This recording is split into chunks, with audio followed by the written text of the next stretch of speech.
going to enter a new era in which there will be prosperity for the people together with liberty for the people.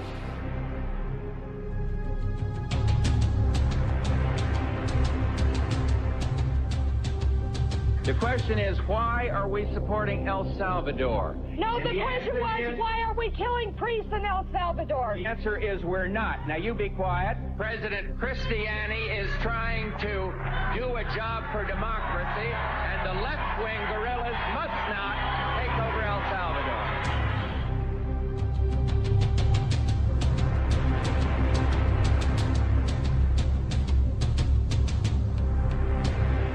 America will not impose our own style of government on the unwilling. Our goal instead is to help others find their own voice, attain their own freedom, and make their own way.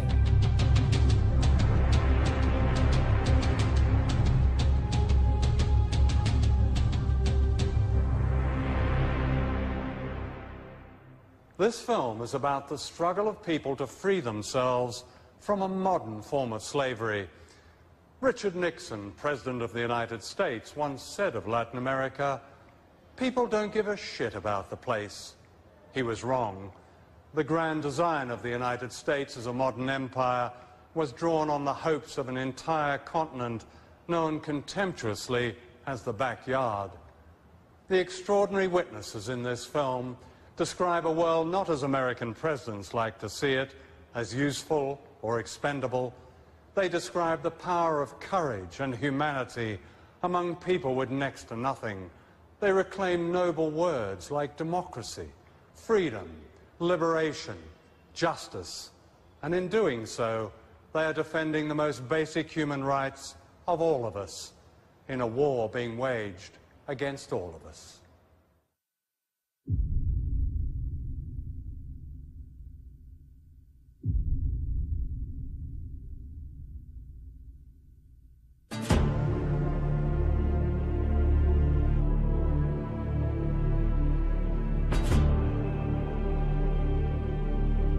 This is Caracas, capital of Venezuela, one of the richest countries in Latin America, thanks to huge deposits of oil. The rich in Venezuela live in leafy suburbs with names like Country Club. Their spiritual homes are Miami and Washington.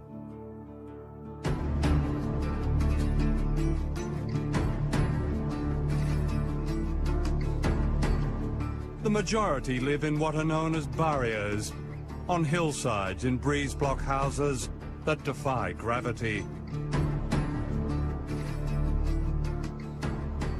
In the past, these people have been invisible, excluded from their own society.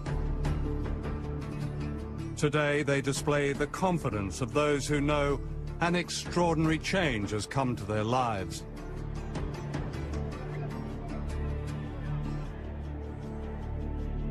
This is Hugo Chavez, president of Venezuela, the voice of the barrios.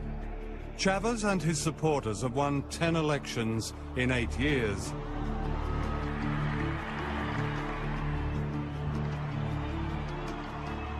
He's the symbol of an awakening of people power, driven by great popular movements that are unique to Latin America. Se acabó el caciquismo de aquellos caudillos adeptos, esa falsa democracia de las élites en Venezuela se acabó. It's no surprise that Chavez, with the help of an aggressive media coverage, has become a hate figure in the United States. Because what he represents is another way, and a threat to American domination.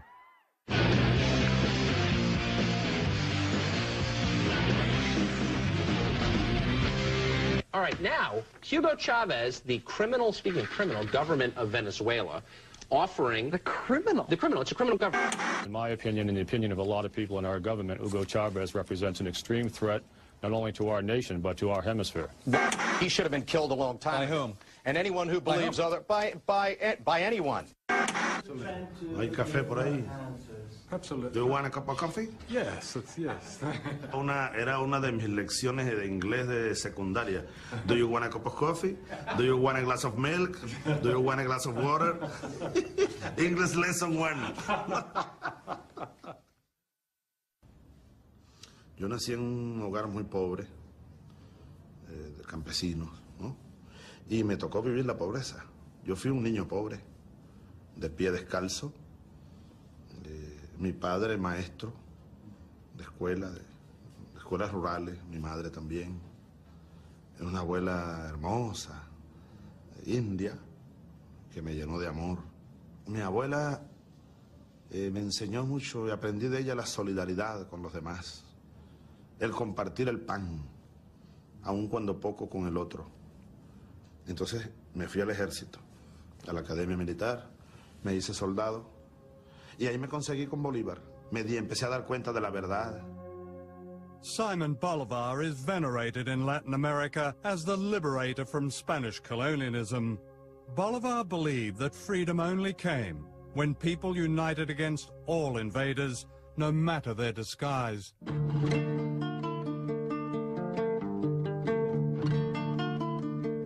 Today, the people of Latin America are again rising up against an empire built on an extreme form of capitalism known as the Washington Consensus.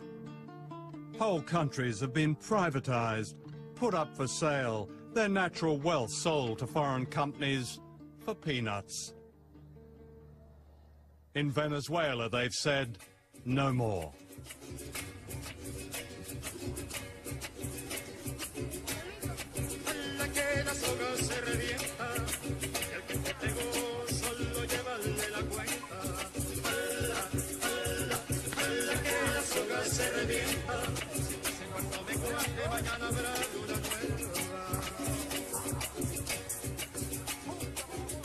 This is La Vega, a barrio of 1 million people. Mariela Machado has lived here most of her life.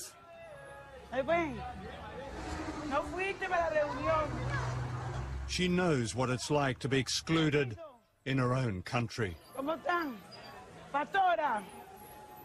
Mira, yo tengo un hecho muy concreto. En los mapas, todos estos cerros, las casas que tienen allí, desaparecían áreas verdes. Así aparecíamos áreas verdes antes del gobierno de Chávez. Antes del gobierno de Chávez no nos sentíamos incluidos en la sociedad. This is called a mission. It's a kind of parallel government designed to bypass the old bureaucracy and deliver real benefits to ordinary people. This is raw democracy, a triumph of the grassroots. Today they're discussing the dream of owning their own homes for the first time. Nosotros no queremos título por tener título. Uno de los objetivos de ser propiedad de la tierra, más que el título, es tener la propiedad para urbanizar, para tener los mismos derechos que por muchos años hemos sido negados. Eso es lo más importante. Si nosotros, de que el que reciba el título, no, ya yo estoy listo y me voy, y no venga a la asamblea parroquial, porque después del título hay otras cosas mejores, es la urbanización de nuestros barrios.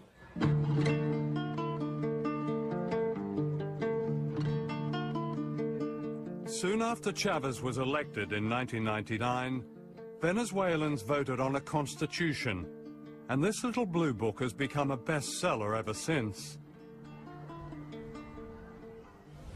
This is one of a chain of supermarkets set up in the barrios, funded by the proceeds of oil. Here, prices are kept low, and on the back of every rice and soap powder packet are printed people's rights under the Constitution. Does it really mean something to you to see it there? No, claro, porque yo no sabía lo de que teníamos derechos como en cualquier otro, pero, y en este que nos habla en el artículo número 23, ¿verdad? Que nos habla de la política nacional y legislación, mira, todo eso es, esto por lo menos nosotros nos instruye. Democracia, lo dije hace un rato, delante de nuestro pueblo. Como dijo Lincoln, son definiciones sencillas. Ahora, lo difícil es llevarlo a la realidad. Aquí estamos llevándolo a la realidad. Gobierno del pueblo, por el pueblo y para el pueblo. A una sociedad de incluidos y de iguales, donde no haya exclusión, donde no haya miseria, donde reinen los valores humanos.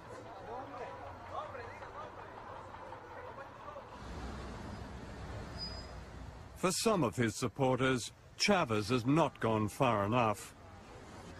Familiar obstacles remain from the past, a stifling bureaucracy and widespread corruption. And although poverty has fallen dramatically in recent years, it's far from eradicated. When you drive in from the airport at Caracas, the one thing that shocks a first-time visitor are the barrios, the numbers of poor people. Why is it in Venezuela, which earns so many billions of dollars in oil money, that there still is this poverty in spite of all the changes you've made? ¿Que los pobres de Venezuela siguen siendo pobres? Sí. Yo siempre les digo, no queremos ser ricos. Nuestro objetivo no es la riqueza material. Es vivir dignamente, claro, salir de la pobreza y salir de la miseria sobre todo. Y vivir dignamente. Ese es el objetivo. No convertirnos en millonarios, el American Way of Life. No, esa es una imbecilidad.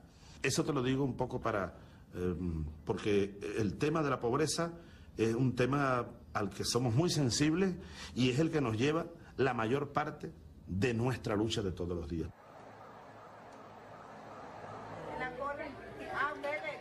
The daily struggle is made easier here. 10 years ago, this clinic would not have been dreamed of. Now, all over Venezuela, ordinary people have free health care, many seeing a doctor for the first time in their lives. Haciendo un documental sobre Venezuela. Perdona la interrupción.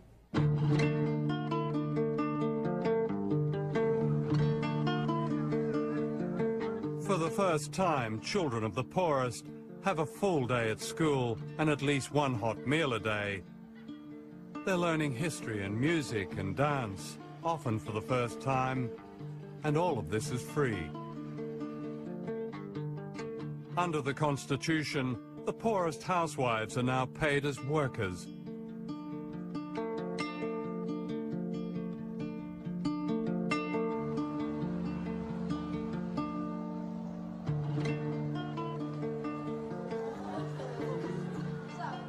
Desde el mismo nivel y vamos todos, nos preocupamos del compañero que... There is now close to full literacy, thanks to classes like this, catering to those like Mavis Mendez, aged 95, now reading and writing for the first time.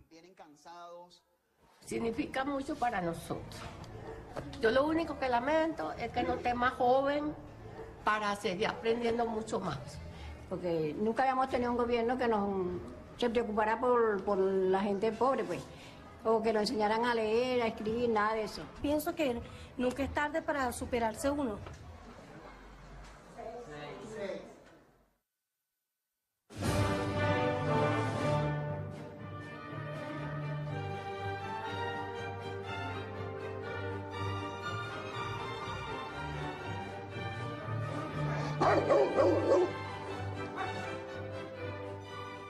This is East Caracas, home to some of the wealthiest people on earth, and what they call here the middle class.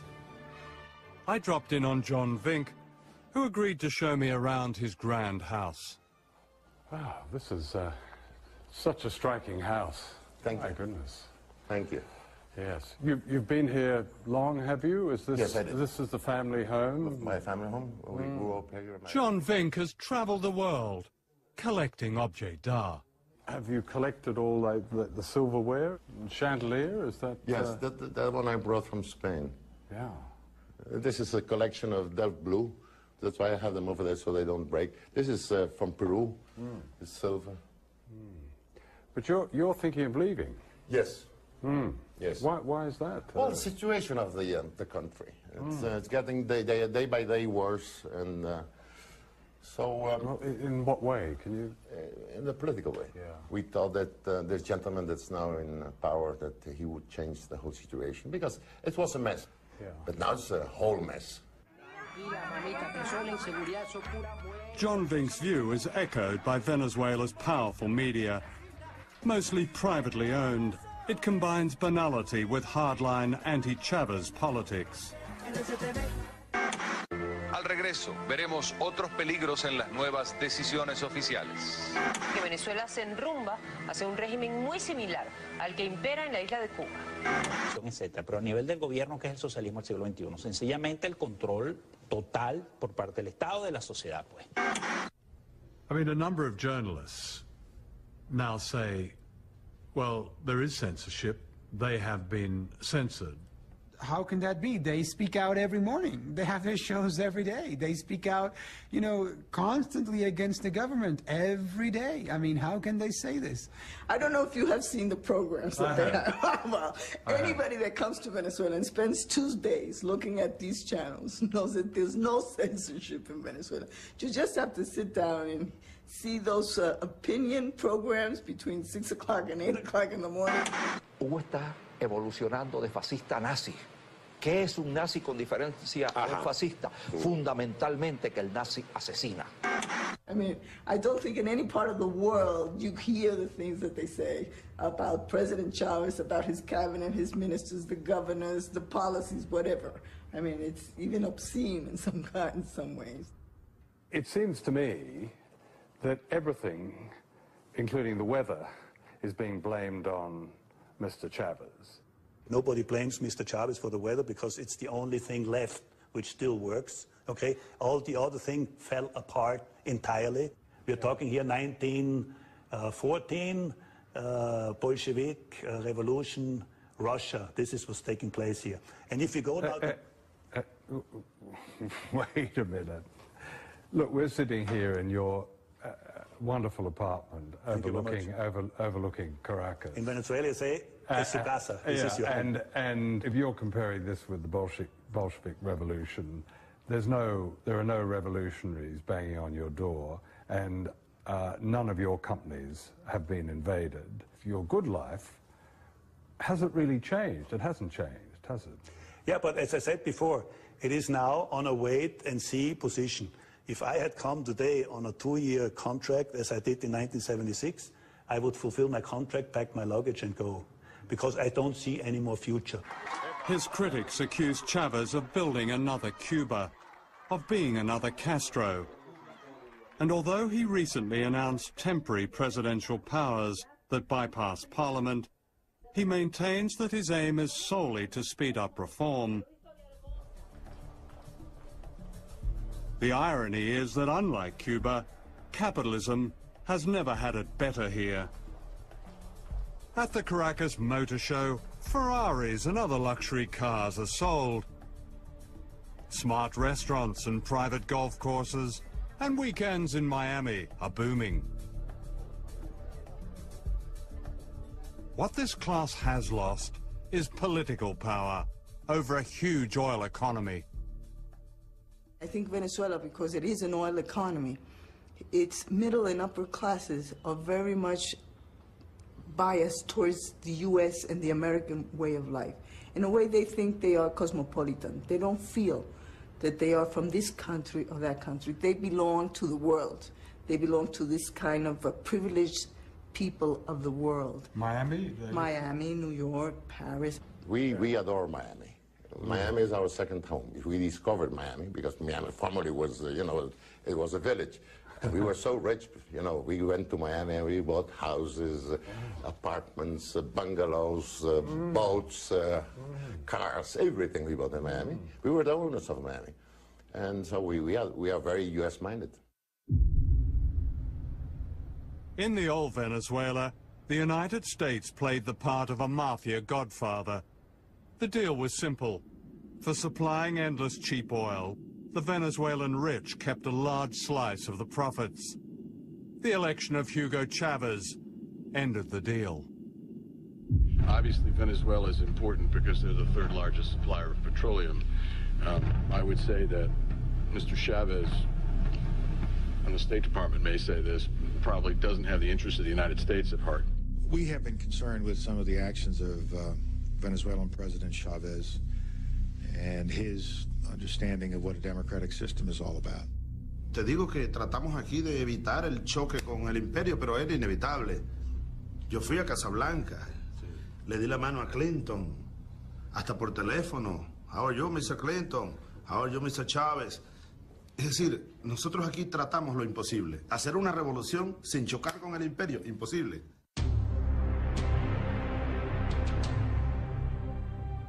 In Washington and Miami and the country clubs of Caracas, getting rid of Chavez became an obsession.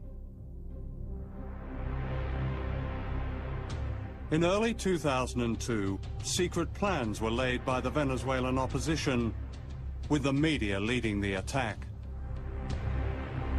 ¿Usted cree que el presidente de la República está loco?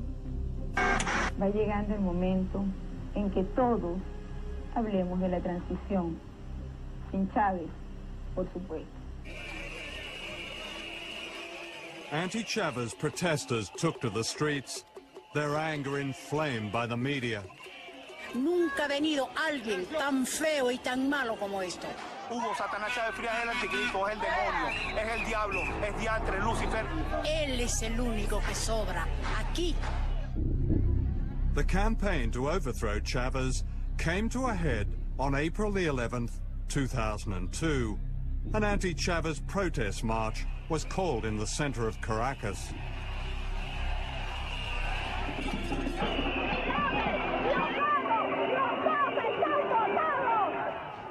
What they didn't know was that there were two marches that day. The other one was led by Chavez supporters outside the presidential palace, known as Miraflores. The two rallies were supposed to be kept apart, but then an extraordinary series of events unfolded. Without warning, the opposition marchers were redirected to the presidential palace by one of the organizers. Y él les dice, bueno, vamos hacia el palacio, vamos a desviar la marcha hacia el palacio de Miraflores. People tried to stop the march from changing course, but the organizer was having none of it. Le dice, no, en esta vaina mando yo y tú mandas en tu casa. Esto ya está programado y se va hacia Miraflores. The opposition marchers were suddenly herded towards government supporters. As they approached the palace, shots rang out.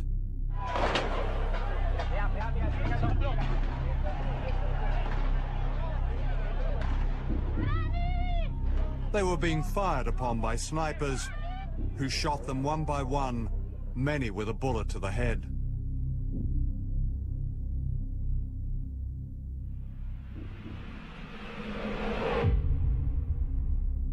Soon afterwards, these pictures began appearing on anti-government TV, blaming the shooting on Chavez supporters on a city bridge. Disparaban y apuntando y descargando las armas automáticas. Bueno, eso queda para la historia, pero gracias a Dios que hay estas evidencias. Y apuntando a la gente que pacíficamente estaba ahí abajo. Esto es una salvajada sin nombre. ¿Eso es lo que llaman revolución? However, as this camera angle reveals, there were no opposition marchers on the street below the bridge.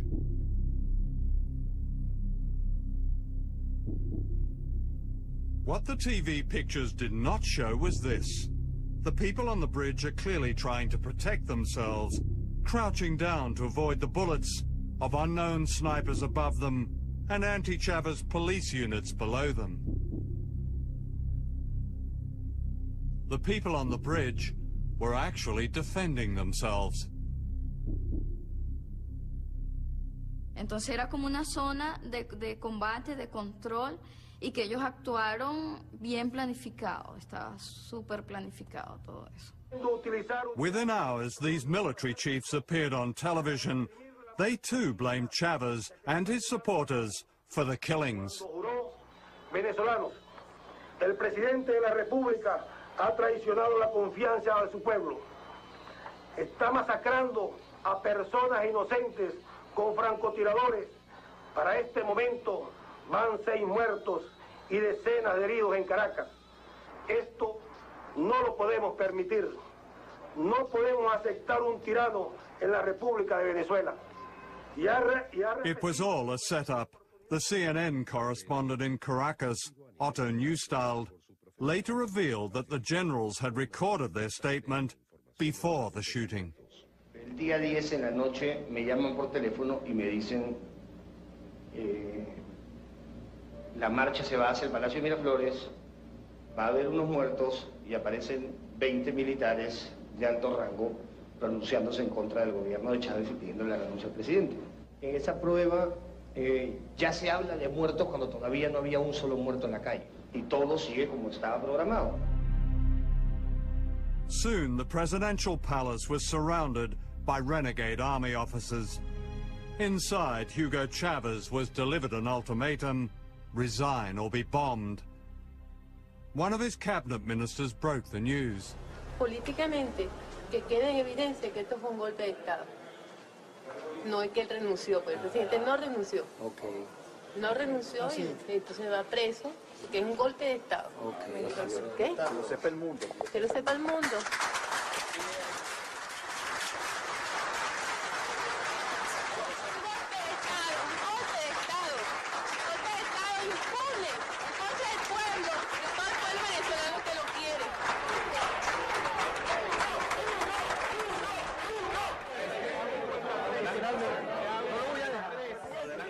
The plotters announced that Chavez had resigned.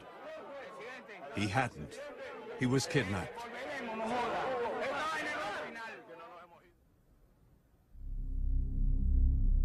The following morning, an unelected dictator was sworn in.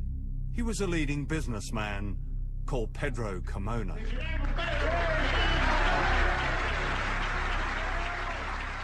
Eso hicieron una fiesta. Yo vi todo ese programa cuando ellos estaban en su programa de televisor. Mire, mijo, usted no tiene idea cómo lloré. Como que si te habían muerto mis hijos y mi madre, que son la cosa más sagrada que tengo. En verlos a ellos, como decían, bueno, amaneció de nuevo en Venezuela. In one amazing proclamation, democracy was demolished, piece by piece. Se suspende de sus cargos a los diputados principales y suplentes a la Asamblea Nacional. Se destituyen de sus cargos ilegítimamente ocupados al presidente y demás magistrados del Tribunal Supremo de Justicia, así como al fiscal general de la República, al Contralor General de la República, al Defensor del Pueblo y a los miembros del Consejo Nacional Electoral.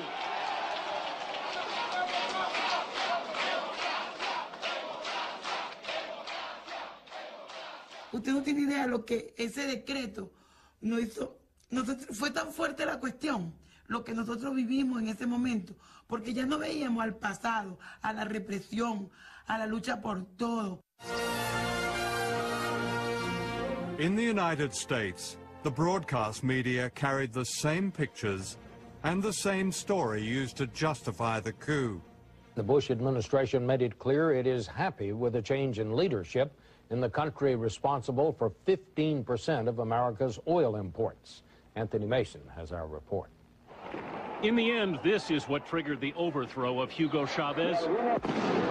Armed gangs loyal to the Venezuelan president firing on thousands of anti-government protesters. After 16 people were killed and hundreds wounded, last night soldiers surrounded the presidential palace.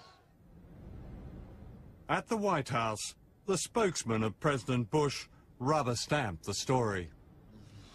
Let me share with you the administration's thoughts about what's taking place in Venezuela. We know that the action encouraged by the Chavez government provoked this crisis. The Chavez government suppressed peaceful demonstrations, fired on unarmed, peaceful protesters, resulting in 10 killed and 100 wounded. That is what took place, and a transitional civilian government has been installed. Back in Venezuela, 3 years of modest democratic reform had been overturned. Afortunadamente tenemos una gran arma, que son los medios de comunicación. Si ustedes, el pueblo venezolano vio hoy, el ejército ni la Fuerza Armada hizo un disparo. Todo esto fue nuestras armas fueron los medios de comunicación. The plotters and their friends had everything to celebrate, or so they thought.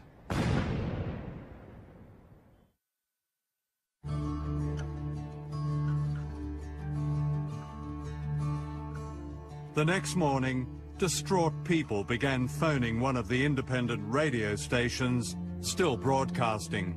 Que tanto nos ha costado a los venezolanos. Me duele el alma por mi hijo, por mi hija, por los nietos, por toda esta juventud que va a quedar a la deriva de nuevo, en las manos de los adecos y los copellanos corruptos que llevaron a este país al caos total, sin moral.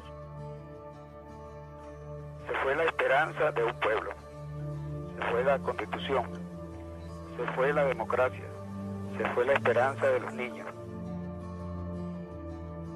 But hope had not gone.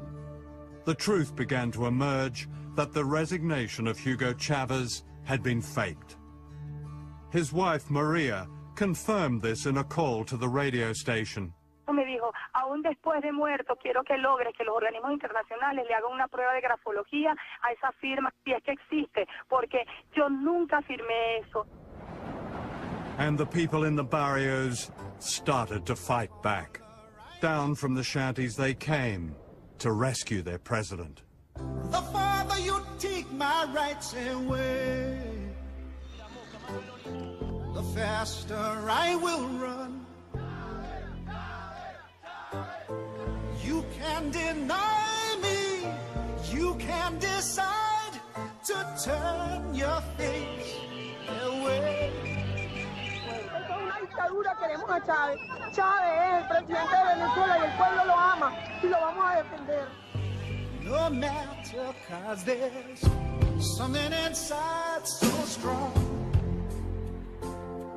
I know that I can make it, though you're doing me wrong, so wrong.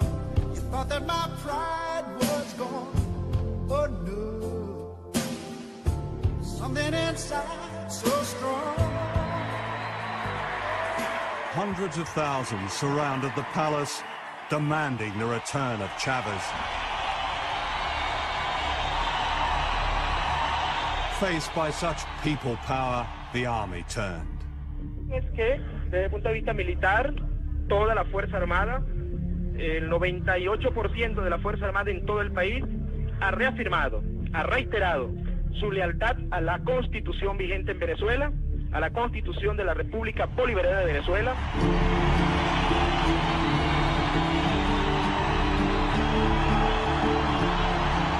Roared on by huge crowds, the Presidential Guard who had gone into hiding retook the palace, and the plotters fled.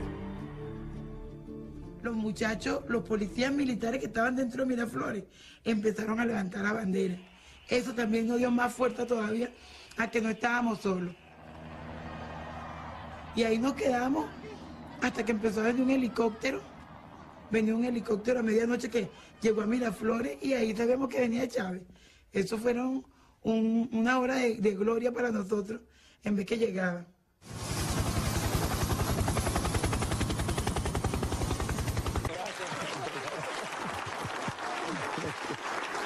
Just 48 hours after being kidnapped, Chavez was back in power.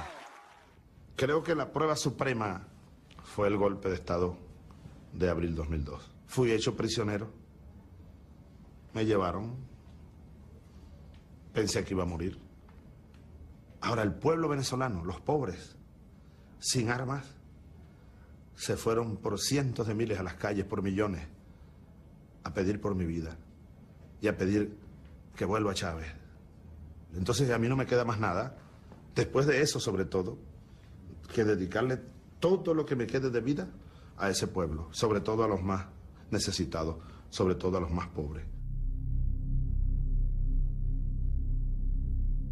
As ordinary Venezuelans celebrated the defense of their democracy, some of the leading plotters fled to Miami, and within days it was clear that Washington had cast its shadow over the failed coup.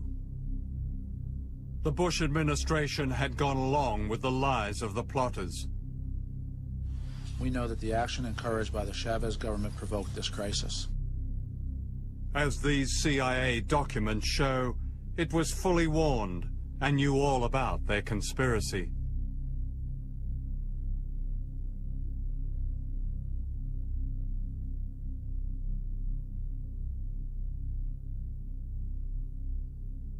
Washington claims that it warned Chavez about the coup. This is denied by the Venezuelan government. Washington not only knew what was going on, it was backing and funding the coup indirectly. Documents recently released show that the Bush administration channeled millions of dollars to the Venezuelan opposition in the months leading up to the coup. The money was handed out by its principal aid agency, USAID, and an organization called the National Endowment for Democracy. During the 6-month period prior to the coup in April 2002, the U.S. government invested more than $2 million into financing these organizations that they knew at least 6 months before were planning to overthrow the government. You're essentially saying post hoc ergo propter hoc, because it happened after. I don't think our viewers will understand that. If you could translate that. Just because it happened after we provided support to these groups doesn't mean that it happened because we provided support to these groups. Yeah. It is a logical fallacy. Right. We would be very open and transparent about what kind of support we provided through the National Endowment for Democracy and other institutions. In fact, the National Endowment for Democracy handed out money to groups whose leaders were given cabinet positions in the short-lived illegal regime. An official in Washington explained that this was merely part of President Bush's freedom agenda.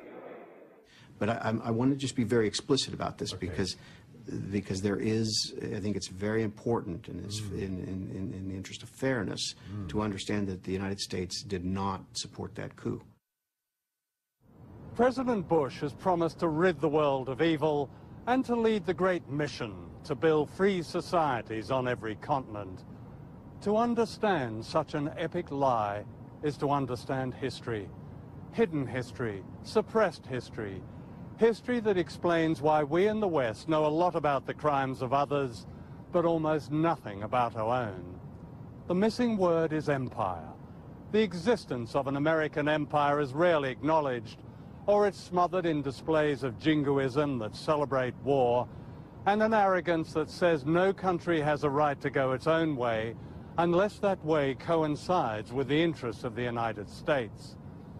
For empires have nothing to do with freedom. They're vicious.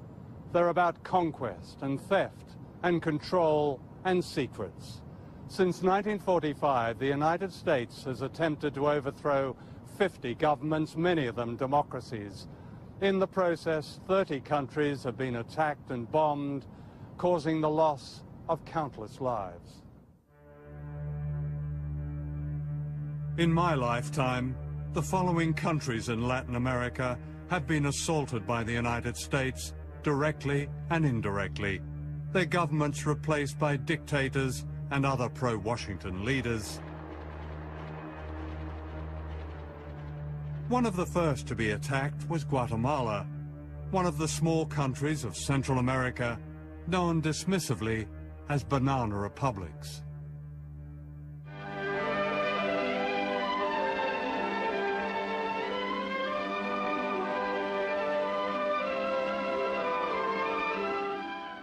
This is Guatemala City as seen from the air. People who live in the city dress very much like the people in our own southern states. There are many churches and people go to church regularly. They speak Spanish, of course, as most of them are of Spanish descent. In fact, most of the people of Guatemala are not of Spanish descent. They're indigenous Mayan people and very poor. In the 1950s, 2% of the population of Guatemala controlled the natural wealth in collusion with giant US corporations like the United Fruit Company, which dominated banana growing. On the board of United Fruit was John Foster Dulles, who happened to be US Secretary of State.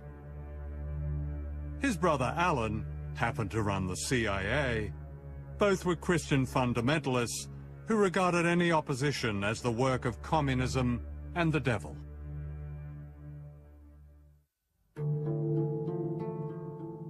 In 1950, this man, Jacobo Arbenz, became the first Guatemalan leader to be democratically elected by a majority of his people, who saw in him the hope of social justice.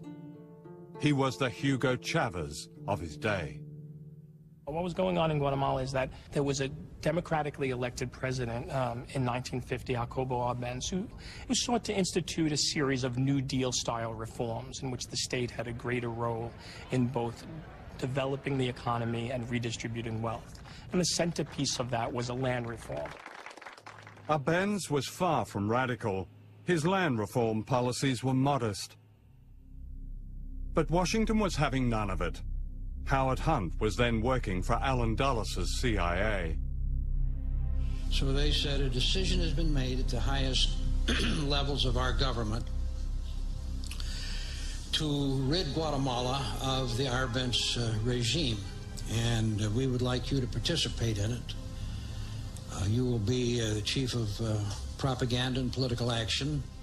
In Guatemala, what the CIA did was mobilize every facet of American power. It didn't just isolate Guatemala militarily and diplomatically, but it used the techniques of social psychology in a nearly year-long campaign which created a sense of crisis in Guatemala. What we wanted to do was have a terror campaign to terrify Arbenz particularly, terrify his troops, much as the German Stuka bombers terrified the population of Holland, Belgium, and Poland at the onset of World War II. And that's what they did, so that the United States could control the economy of Guatemala, destroying the dreams of its people. We sowed confusion through the countryside. And of course, by this time, we had aircraft flying over and dropping leaflets and doing a little harmless bombing. A little harmless bombing and a CIA terror campaign cost thousands of lives.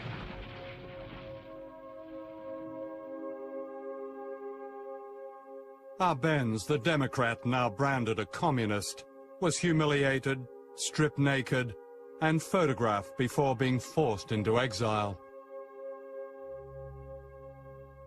Richard Nixon, then Vice President of the United States, flew in to congratulate the new dictators. That Guatemala is going to enter a new era in which there will be prosperity for the people together with liberty for the people. General Rios Montt was to be one of Washington's faces of liberty. During his time as president in the 1980s, thousands of people were murdered by death squads, most of them indigenous men, women, and children. His guns and helicopters came from the United States. President Reagan flew in to warmly endorse the general, whom he described as a man of great personal integrity. In the CIA, we didn't give a hoot about democracy. I mean, it was fine if a government was elected and would cooperate with us, but if it didn't, then democracy didn't mean a thing to us. And I don't think it means a thing today.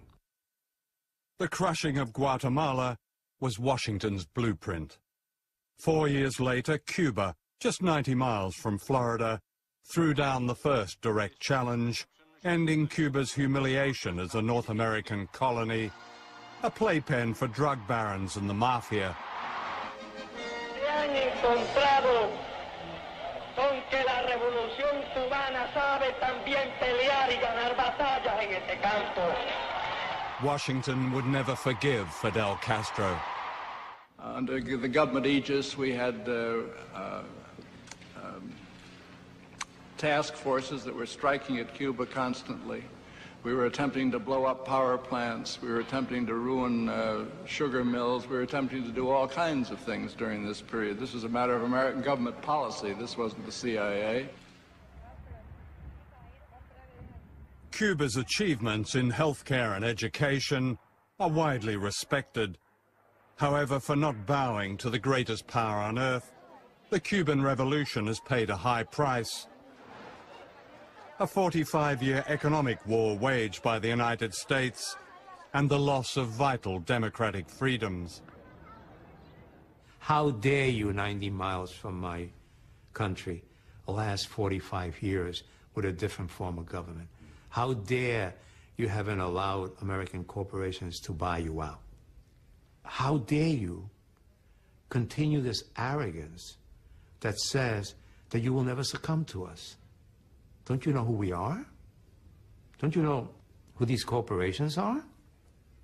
Don't you know your life would be better if you could drink Coca-Cola every day? What justified the attacks on Cuba and other Latin American countries was the so-called Red Menace. We all know the atomic bomb is very dangerous. Since it may be used against us, we must get ready for it. First, you duck, and then you cover. And very tightly, you cover the back of your neck and your face. Propaganda like this excused every American invasion, every toppling of a government, every assassination, every act of terrorism. The real threat was an orchestrated paranoia in the United States that became a supercult called anti-communism. The true goal of the United States government is control. And they feel that if the United States did not control the governments of Latin America, then somebody else would. And the principle of government by the people, for the people, of the people, that is that's just silly.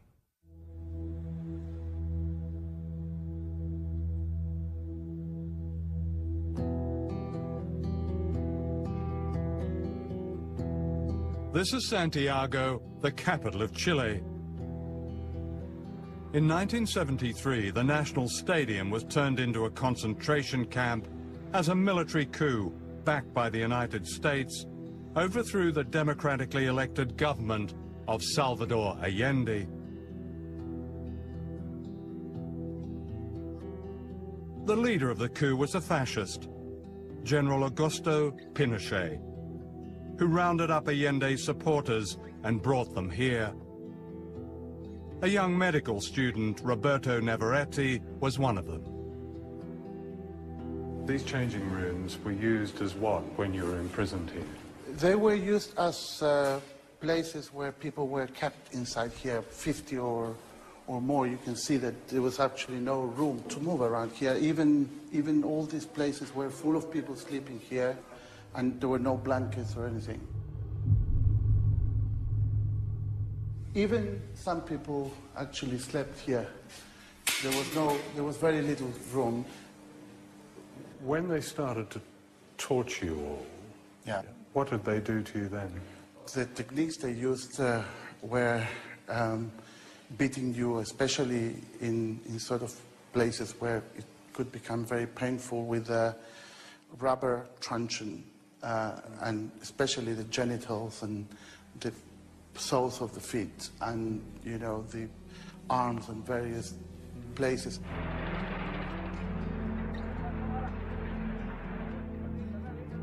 Over 2,000 people were confined here, many of them never to be seen again. Victor Jara was Chile's greatest balladeer. His songs had celebrated the popular democracy of the government of Salvador Allende. He was taken to the stadium, where he was a source of strength for his fellow prisoners, singing for them until soldiers beat him to the ground and smashed his hands. In his last poem, smuggled out of the stadium, he wrote, "What horror the face of fascism creates. They carry out their plans with knife-like precision. For them, blood equals medals. How hard it is to sing when I must sing of horror, in which silence and screams are the end of my song." After 2 days, they killed him. How old were you? I was 18. 18? Yeah. Oh. Does the fear that you experienced then, is that something that imprints itself on the rest of your life? Yes, but we felt it was part of what we were trying to build in this country. What they were trying to build was a just, equitable democracy that took control of Chile's economy from the United States and its proxies. For the invisible people of Latin America, Chile under Allende became an inspiration. In Washington, President Nixon secretly plotted to destroy the Chilean economy. "We're going to make the economy scream," said Nixon. In Santiago, General Pinochet, America's man, sent in his British-made bombers against the presidential palace. It was September the 11th, 1973, a date that held an infamy and irony 28 years later. My wife and our children were at the house, and they had a marvelous view of these planes winging over and then dipping down and sending their bombs into the Moneda. From inside the palace, Allende refused to leave, true to his promise not to surrender the government for which the ordinary people of Chile had voted. He broadcast this last message, then he shot himself. Trabajadores de mi patria, tengo fe. En Chile su destino. Sigan ustedes sabiendo que mucho más temprano que tarde, de nuevo abrirán las grandes alamedas por donde pase el hombre libre para construir una sociedad mejor. ¡Viva Chile! ¡Viva el pueblo! ¡Vivan los trabajadores!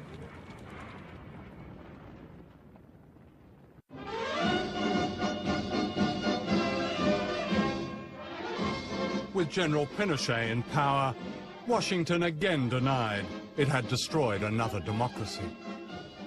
We had no contact with any of the people that carried out the military coup, and therefore the coup that overthrew Allende was done without contact with the United States. A very different story is told by these secret documents. In October 1970, the CIA cabled its man in Chile. It is firm and continuing policy that Allende be overthrown by a coup. When that happened 3 years later, a U.S. official cabled back to Washington. Chile's coup d'etat was close to perfect.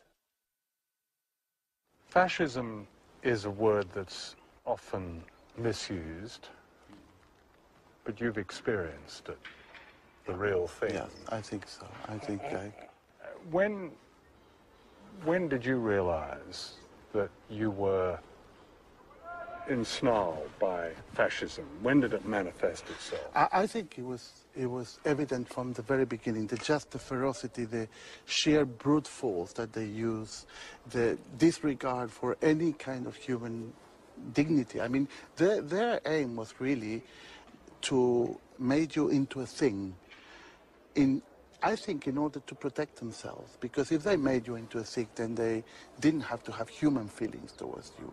They dehumanized you from the very beginning. Once again, a Latin American elite was delighted to be rescued by fascism. A country has to be well set, has to be well run, well worked, and see that everyone does the work. Because if they don't, then that country goes to the dogs. And this is the one man that's been able to hold them. I don't believe there's any torching done in this country. Because you understand one thing. Why torture somebody when you can shoot them?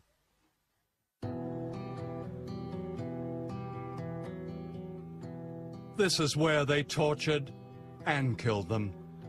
Villa Grimaldi was once a palatial home in a suburb of Santiago. Under Pinochet, it became a place of horror. Today, it's a memorial to its many victims. Sarah DeWitt, then a student activist, was a survivor. What was the date that you were arrested? Do you remember? Oh, yes. I was picked up on the 3rd of April, 1975, 7 o'clock, on the dot. So the junta had been in power for about 18 months. Yes. So when I realized, you know, someone had put what I imagine it was a gun, you know, in my back and said to me, don't make any noise, don't try to run because we will shoot you. Ah. You are coming with us. In a strange wooden tower like this, in spaces the size of a dog's kennel, people were tortured to death.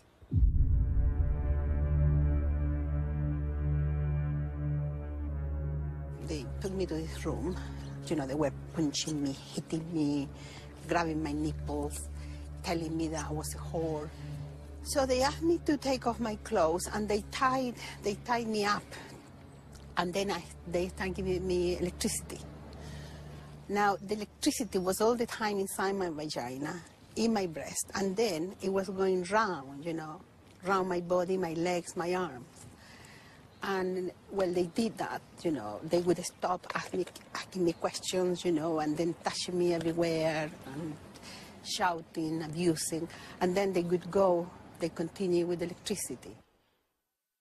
Duane Claridge was head of the CIA's Latin American division in the early 1980s.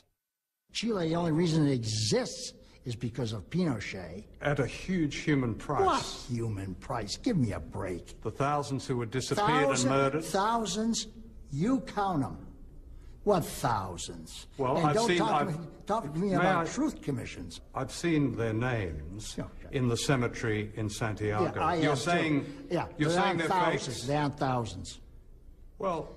There aren't thousands, sir.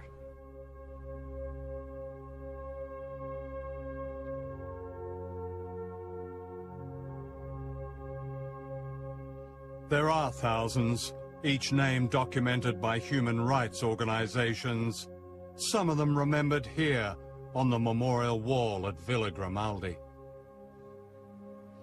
You have a couple of friends there, like Jacqueline? Yes, I have friends, mainly people from my training. You know, there is a girl there, Jacqueline Drugy, another one, Cecilia Labrin. She was pregnant, Cecilia, 3 months pregnant when they took her. They took another woman, Elizabeth Recas. She was 7 months pregnant. She went missing as well. Doesn't bear thinking about, does it? No, because sometimes, you know, I think about what were they feeling, you know, when they were being killed, and why, you know, and, well, sometimes I think too much and I start feeling, you know, like the pain. What do you feel when you are being killed? And in such a way that I find it, well, I find frightening, really. Yeah.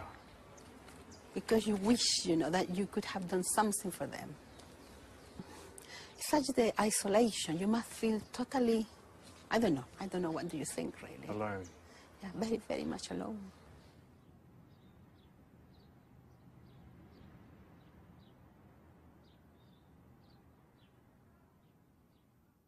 It was a period in which almost everybody in the present situation regards as a dark time, in which the CIA played a major role. That's right. They played a major role in overthrowing, what's his name? What's his name was Salvador Allende. Yeah, fine. Okay. He was democratically elected. Right. Okay. Is that okay to overthrow a democratically elected government? Is it okay? It depends on what your national security interests are. Are you denying that Pinochet caused huge suffering in that country? Huge, I don't buy. That he committed crimes, I agree. But it's Okay? worth it. Huh? Is that what you're saying? Yeah, Those crimes are yeah, worth it? Yeah. Sometimes, unfortunately, things have to be changed in a rather ugly way. Levántate y mira la montaña, de donde viene el viento, el sol y el agua. Tú que manejas el curso de los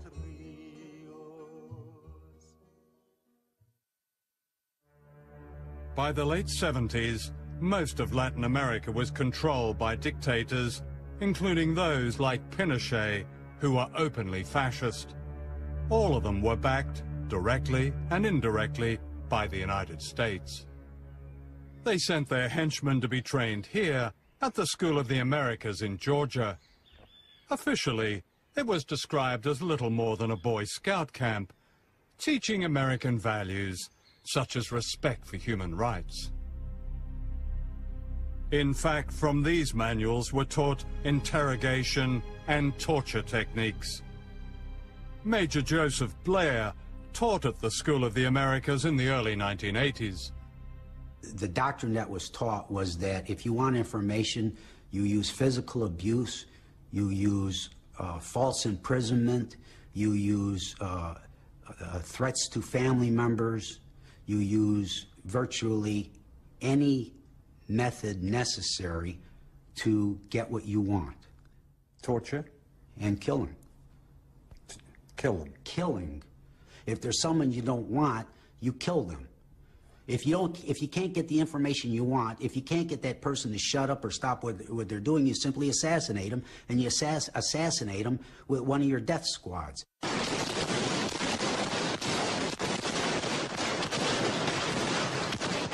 This is a death squad in action in El Salvador.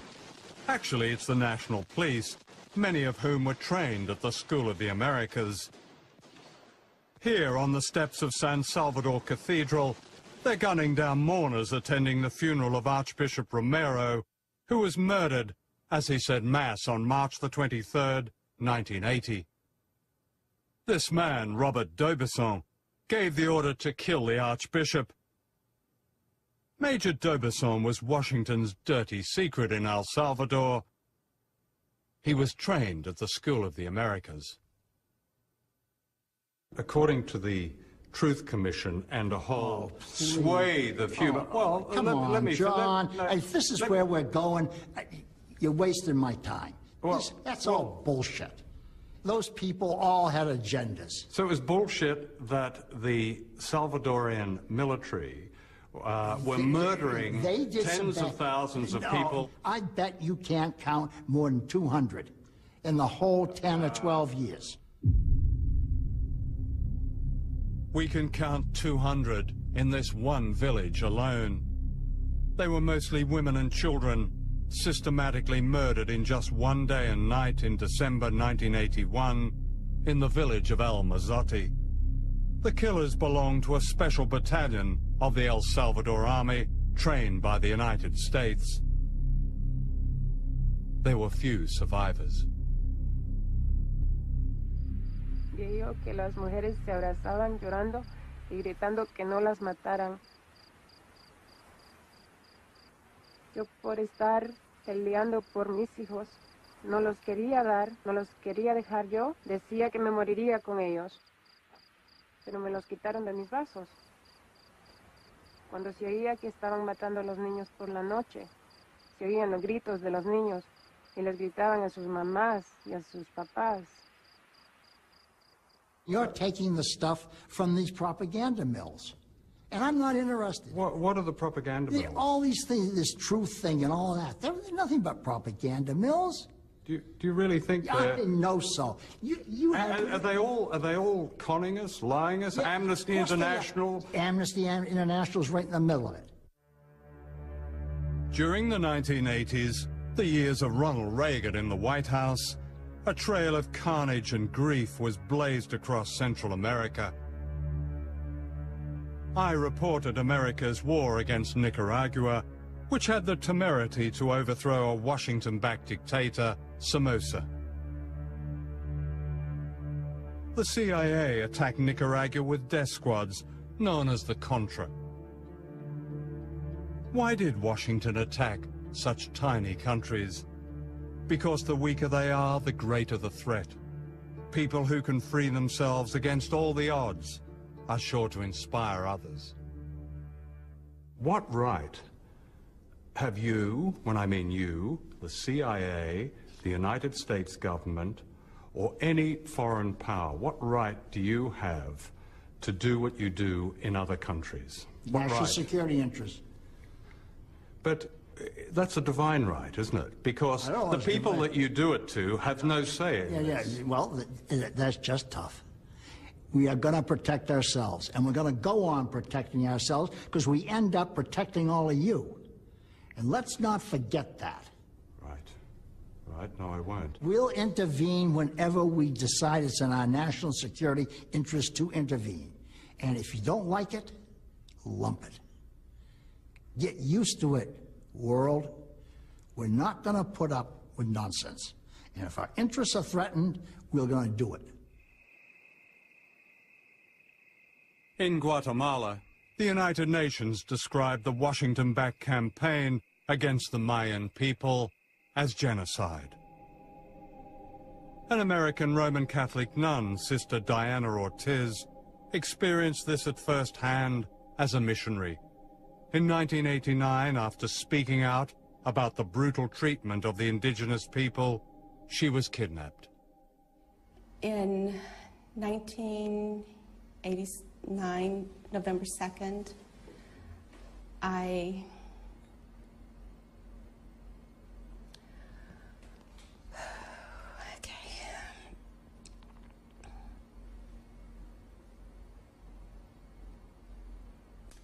was abducted and I was put in a police car,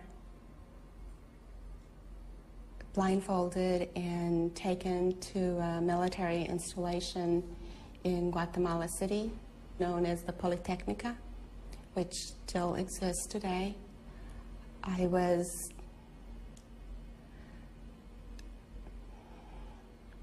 taken to a basement, and I still remember to this day, upon entering the building, the clandestine prison, hearing the screams of people being tortured. Can you stop? For 24 hours, she was tortured and gang raped. During her ordeal, she identified the leader of the gang as a fellow citizen of the United States. I came out a totally different person, but also with new eyes and more attuned to the hurting, the brokenness, the oppression, the deceit of my government. I've heard people say that what happened in Abu Ghraib is an isolated incident. And I have to just shake my head and say, you know, are we on the same planet? You know, aren't you aware of our history? You know, isn't history taught in the classroom about, you know, the role of the U.S. government in human rights violations? By the late 1980s, Washington's policy changed. Dictators like Pinochet were seen as an unnecessary embarrassment. A new and innovative way of controlling nations was launched. Good morning and welcome. It's good to have you all here to help celebrate the launching of a program with a vision and a noble purpose. The National Endowment for Democracy is, just as we've been told, more than bipartisan. The establishment of the National Endowment goes right to the heart of America's faith in democratic ideals and institutions. It offers hope to people everywhere. Like any new brand, it had a snappy name: democracy. It was largely fake, an illusion of marketing and spin.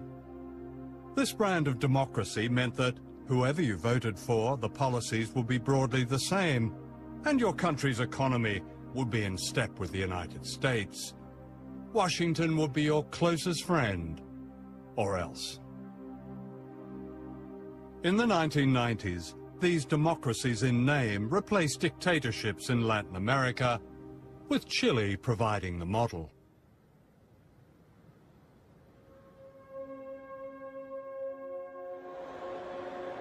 This is the commercial center of Santiago, Chile. On the surface today, everything seems normal, modern, prosperous.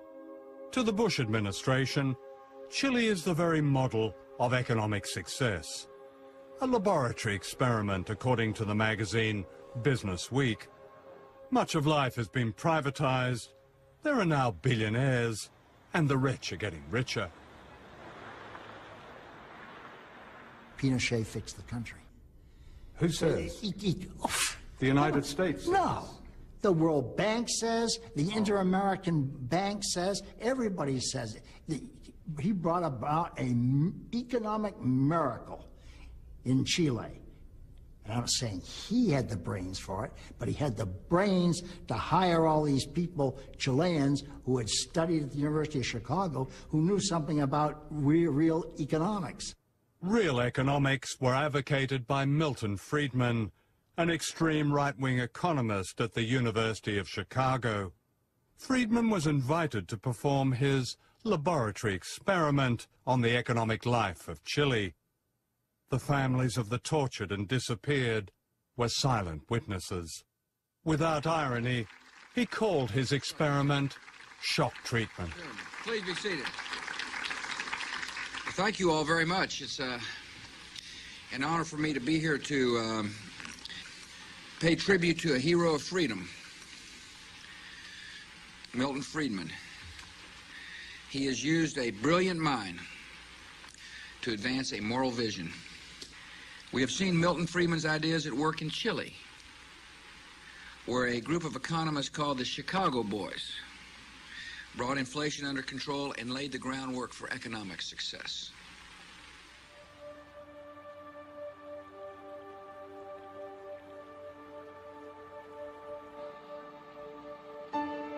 This is the other side of the economic miracle. Chile today is a deeply unequal society.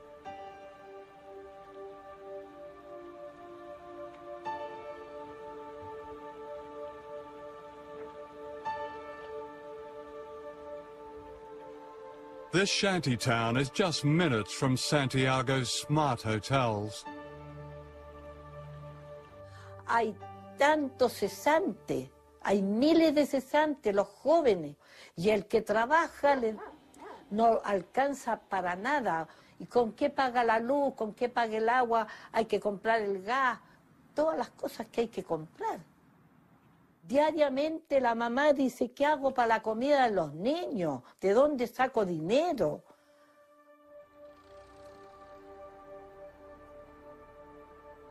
We found this couple living and freezing in the shantytown. They're homeless and have a week-old baby. Si usted puede describir un poco cómo es vivir en estas condiciones. Para empezar, el frío en la noche. Difícil. El frío en la noche es súper difícil. Por mi guagua tuvimos que prender la cocina. ¿Cuánta gente en Chile vive de esta manera? En realidad, yo creo que mucha gente. Y en peores condiciones que nosotros. Pero hay gente que no simplemente no recibe ayuda porque no nomás, porque no hay ayuda. ¿A dónde se van a ir entonces? A la calle. Vamos a dormir en la calle otra vez. Pues, ya hemos dormido en la calle. En el extranjero, en Europa y en Estados Unidos y en otros lugares se dice que Chile tiene una reputación como un país rico, acomodado. Sí. ¿Qué es lo que ustedes dicen a eso? Sí, yo creo que puede sí. ser, es verdad, pero es para verdad, la gente pero eso es para la gente que tiene, no para nosotros. Chile is a democracy now, in theory. A complicated voting system splits the vote and discourages real reform. It's a product of General Pinochet, based on a constitution that's also a product of Pinochet. The general may be dead, but the power of the military remains. It's all very modern, the media is safe, and many believe it's wise to be silent, like the graves of their forgotten compatriots. It's Washington's ideal democracy. La dictadura tuvo un gran éxito en Chile desde el punto de vista de que estableció un modelo político, económico y social que todavía permanece hasta el día de hoy, porque en esencia no se ha cambiado la constitución que impuso la dictadura en 1980. No, nosotros no postulamos democracia porque esa palabra está tan manoseada que no se entiende. Aquí hay una persecución contra los pobres, y no es en Chile, en toda América Latina está pasando eso. Yo creo que la gente que estudia sabe que ese punto de seguir así va a reventar en alguna cosa eso. Yo pienso que el pueblo va a despertar y va a decir, basta, ¿hasta cuándo?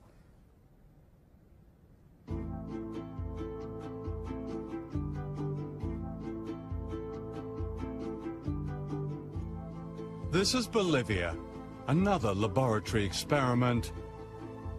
The majority of the population of this spectacular, brutalized country, high in the Andes, have also been invisible until recently.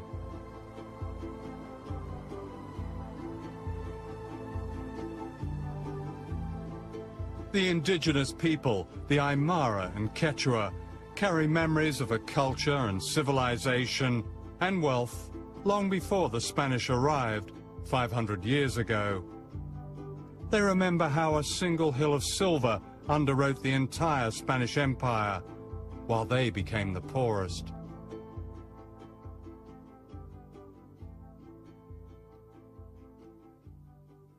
This is the National Congress of Bolivia. Until recently, the faces here were almost all white, the descendants of a tiny Spanish elite which plundered the nation's riches and reduced the indigenous majority to serfdom. It was a pattern of control repeated all over Latin America. The pattern has been broken in Bolivia with the rise of social justice movements of a kind never seen before, and whose democratic home is not Westminster or Washington or any other so-called model, but in the streets, the mines, the barrios, the fields. Governments that defy this popular power, this true democracy, do so at their own peril.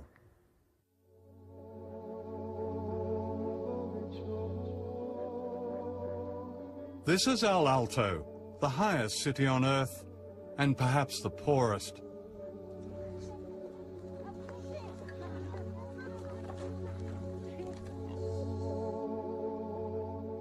The occupants of this cemetery on the roof of the world are mainly children.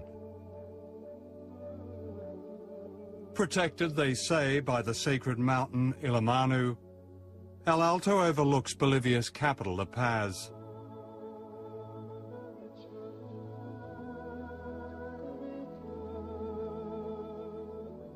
Juan Delfin, a priest and a taxi driver, has lived here for most of his life. Esta es una zona Villa Ingenio, cementerio general de Villa Ingenio, de la zona norte, de la ciudad del Alto. Y aquí hay una triste amargura.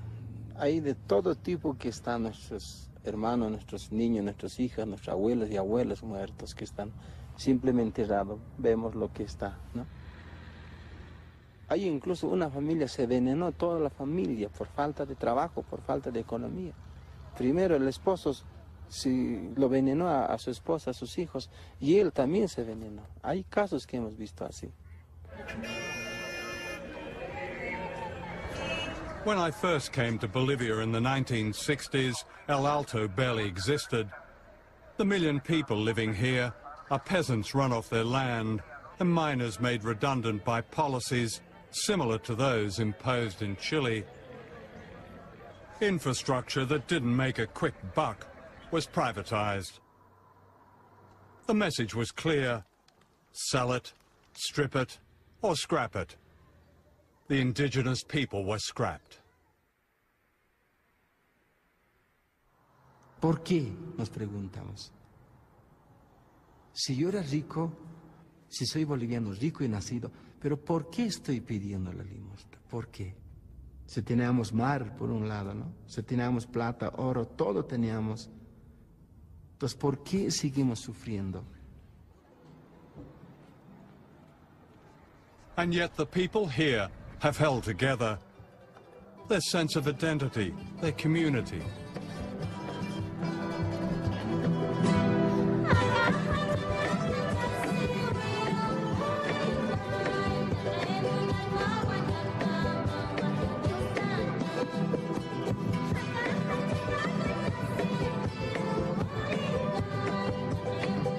In the year 2000, the people of Bolivia's second city, Cochabamba, fought an epic struggle to win back their most basic resource, water, from a foreign consortium dominated by the American corporation Bechtel. And they won.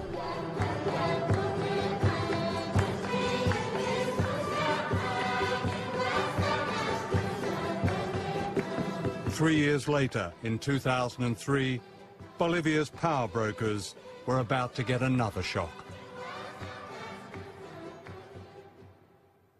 This is Gonzalo Sanchez de Lozada. Known as Goni, he was brought up in Washington. His English is better than his Spanish. They knew him here as El Gringo. Yo lo veía un gordo sentado en una silla de ruedas, que es de oro, ¿no? Y soberbio. Entonces yo pienso que él era soberbio, tal vez por el poder que tenía, ¿no? Que era su riqueza. When Goni was elected president of Bolivia in 2003, he backed a law that amounted to a fire sale of the country's resources. Almost everything was up for grabs, including Latin America's second biggest gas reserves. De un de repente sabemos que tenemos gas y se está vendiendo al otro extranjero y tiene que ir a Estados Unidos, tan grandes, y mientras yo me estoy cocinando con leña. Entonces empieza la guerra desde ahí. Bloqueamos, manifestamos y paro hasta que nos responda. The people of El Alto fought back, blocking the roads leading into La Paz.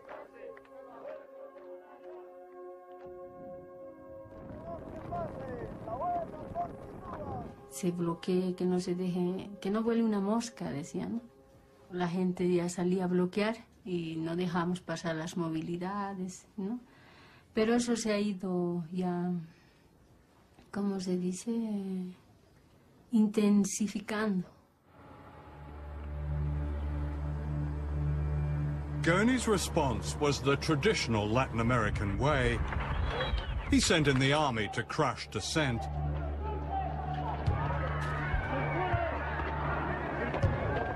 Scores were shot dead.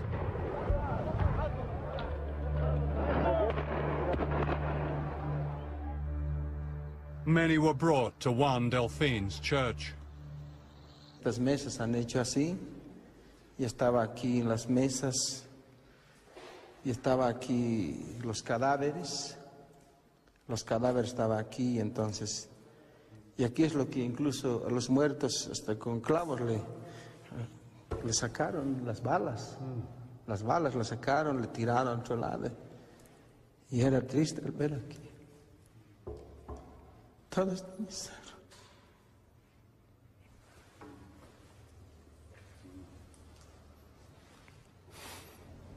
Todo eso era lleno aquí, puros doctores, estaba lleno, estaba aquí, ninguna gente, pero el olor era harto.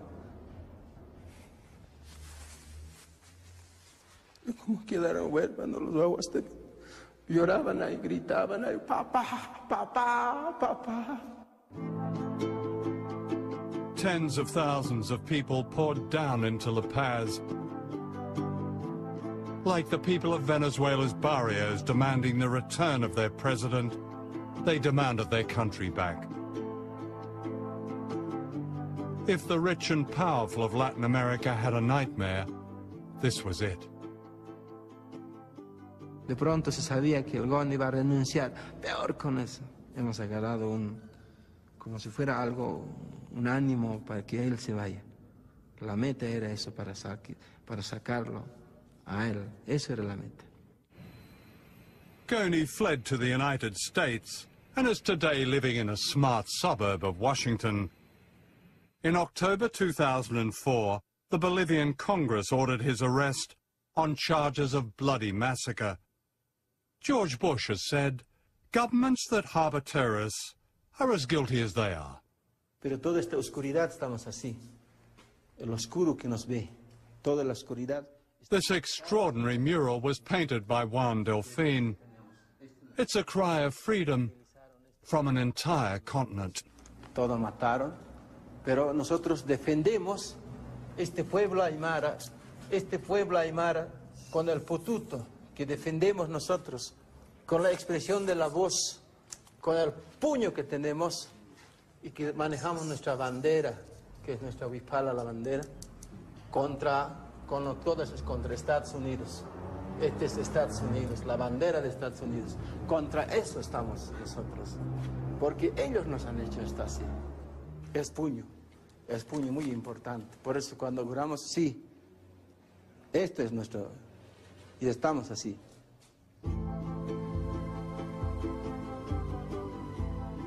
In 2005, the people of Bolivia took an historic step.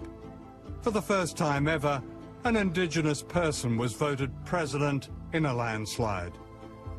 Like Chavez in Venezuela, Evo Morales offered a new democracy and a new beginning. Quisiéramos que todos empecemos a trabajar. Se acabó las fiestas, se acabó la luna de miel, ahora es trabajo permanente para cambiar nuestra Bolivia. Sin duda que está creciendo, se está propagando por todo el continente de América Latina, el Caribe, pero sobre todo en Sudamérica. Yo me la paso recorriendo esta América Latina desde Buenos Aires hasta Brasilia, Montevideo, La Paz, y por todos lados hay un fervor desatado, hay un fervor. In Latin America, there's now a host of leaders offering new beginnings. Of course, history is crowded with heroes who offer new beginnings. The respectability of great power and its games and deals and plunder always beckon. If these new leaders succumb, their biggest threat may not be from Washington, but from the people on the hillsides.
El futuro es para mis hijos, para nuestros jóvenes. Y esa lucha no es solamente de Chávez, esa lucha es nuestra. Eso que Chávez abrió, que reconoció nuestras luchas, que nosotros estamos dando con él, lo vamos a seguir dando. La lucha del imperio no es con Chávez, es con nosotros. Llegó la hora del gran despertar.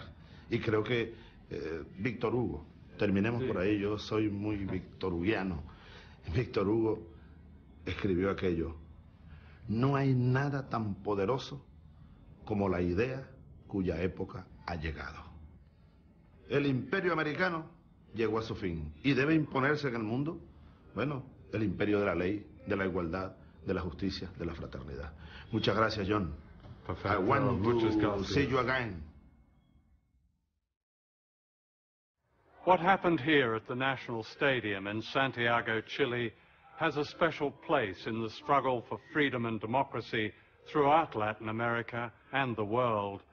The vow is never again, and yet it has happened again at Guantanamo Bay and all the other secret places where imperial power, regardless of its democratic pretensions, hides and tortures its perceived enemies.